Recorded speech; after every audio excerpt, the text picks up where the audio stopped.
Yo, what's up guys? Mayroon pong breaking news na naman po ngayong araw mga sangkay. May na-discover daw ngayon na inannounce nga po ito ng presidente natin na isa pong ah, oil reserve dito sa Pilipinas. At ngayon mga sangkay, isiniwalit ito ng presidente natin. At marami na po ang nagbalita nito ngayong araw mga sangkay at pag-usapan po natin dahil nga po kinakailangan po talaga ito ng ating bansa. At alam naman po natin kung bakit nakikialam ang China dyan sa West Philippine Sea dahil po sa oil reserve.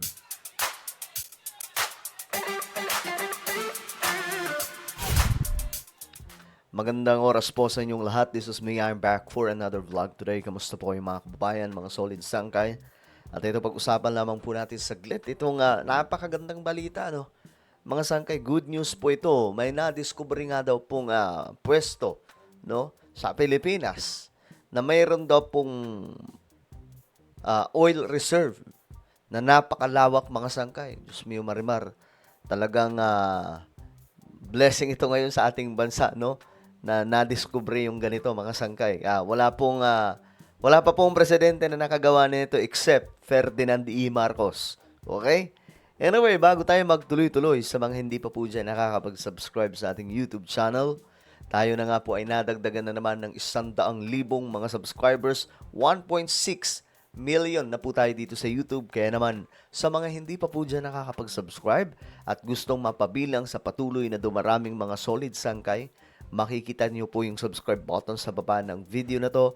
I-click nyo lamang po yung subscribe, i-click ang bell, at i-click nyo po yung all. Sa mga nanonood naman po sa Facebook, i-follow nyo po yung ating Facebook page. Okay. Ito yung update natin ngayon mga sangkay. Putok na putok ang balitang ito ngayong araw. Natural gas sa Malampaya East 1. Inanunsyo ni President Bongbong Marcos ang pangkakatuklas ng natural gas sa Malampaya East 1.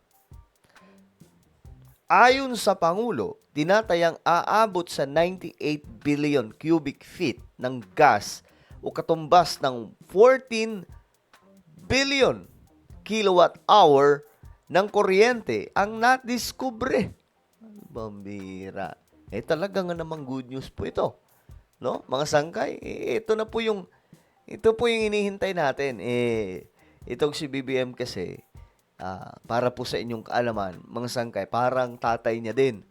Mahilig po magtuklas ng kung ano-anong mga pwedeng maging kabahagi o po pwedeng pagkunan ng kuryente mga sangkay. 'Di ba nga po si Ferdinand E. Marcos noon halos karamihan sa mga power plant na pinagkukunan po ng source ng energy pinatayo pa po ni Apo Lakay. Until now mga sangkay sa kanya pa rin.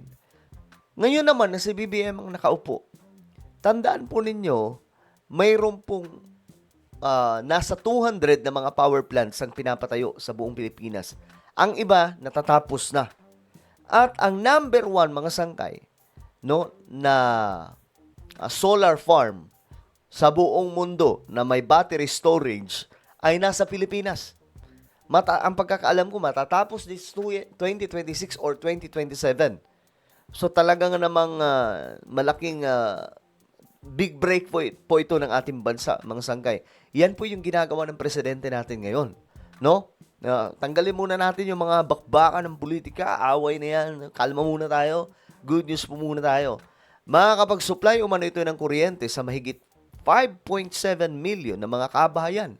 Higit na 9,000 na gusali o 200,000 na paaralan sa isang taon ayon po dito mga sangkay. Nakakatawa, no? Mayroon pong mga nadidiscover ngayon.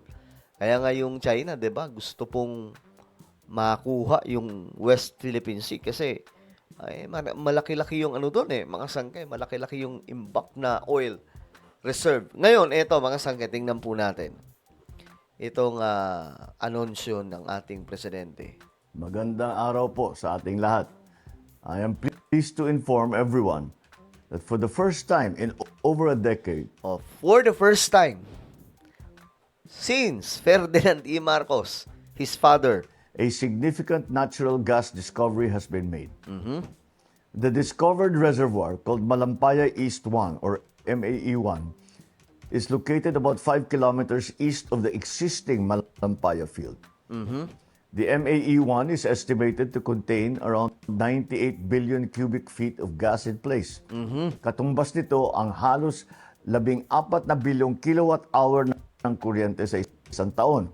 Ibig sabihin, makakapag-supply ito ng kuryente sa mahigit 5.7 milyon na milyong kabahayan, 9,500 na gusali, o halos 200,000 paaralan yun. sa loob ng isang taon. Grabe. This helps Malampaya's contribution and strengthens our domestic gas supply for many years to come.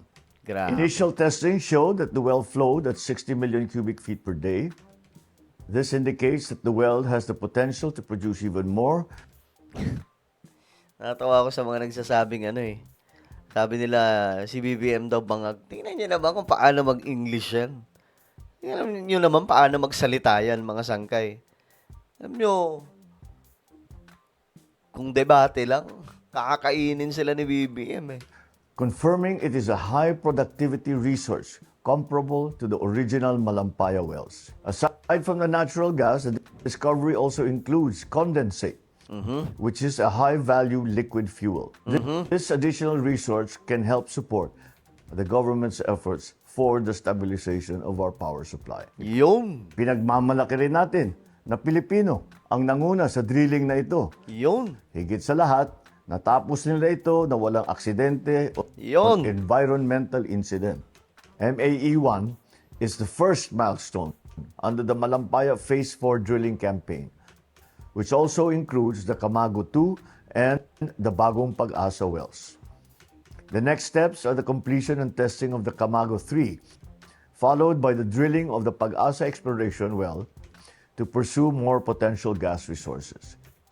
This achievement was made possible through the work of the SC38 Consortium, led by Prime Energy, in partnership with UC38, PNOC Exploration Corporation, and Prime Oil and Gas Incorporated. Patunay ito na sa responsableng pangangalaga sa kaligsasan at matibay na pagtutulungan ng gobyerno at pribadong sektor, makakamit natin ang mas maaasahang supply ng enerhiya para sa bawat Pilipino. Okay, so ayun mga sangkay. Yan po yung good news ngayon.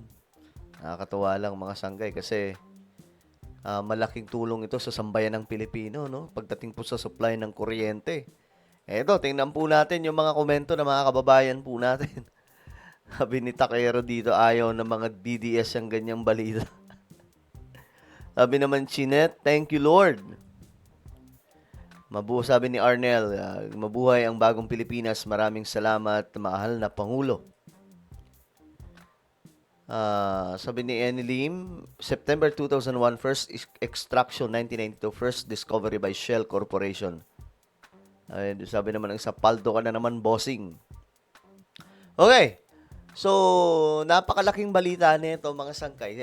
I think this year, ito po yung pinakamalaking update, no? Sa buong taon, mga sa first quarter ng taon na ito. New natural gas reservoir discovered. Ito, katumbas nito ang halos 14 na bilyong kilowatt-hour ng kuryente sa isang taon. Ibig sabihin, makakapag-supply ito ng kuryente sa mahigit 5.7 milyong kabahayan. 9,500 daan na gusali o halos 200,000 paaralan sa loob ng isang taon. So, nakakatuwa mga sangkay. Kita nyo yung nangyayari ngayon, di ba?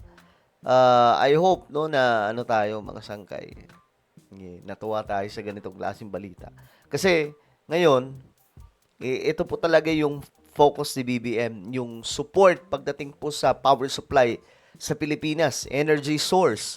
Kaya nga po yung isa sa mga proyekto ngayon ni PBBM na mga higante, itong mga power plants mula po sa mga renewable energy. Kagaya po nito mga sangkay. Ito, tingnan po natin. Ito, largest solar farm in the Philippines.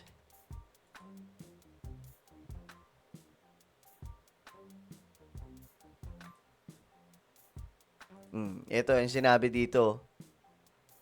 Actually, hindi lamang po ito sa Pilipinas, mga sangkay. Magiging, ano to, in the world. Ayan, yan. Ito yon.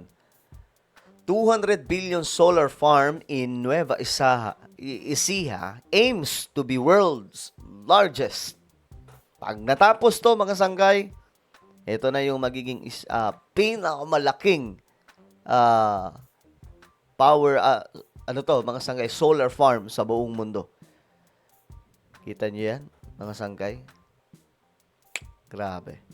So, isa po ito sa mga malalaking proyekto ng ating pamahalaan ngayon. Ano po ang inyong opinion sa malaking balita na ito? Comment down below. Mayroon po tayong YouTube channel, Sangkay Revelation. Hanapin nyo po ito sa YouTube ngayon din. Kapag nakita nyo na, i-click nyo po yung subscribe, i-click ang bell, at i-click nyo po yung all. Ako na po ay magpapaalam. Mag-iingat pong lahat. God bless everyone.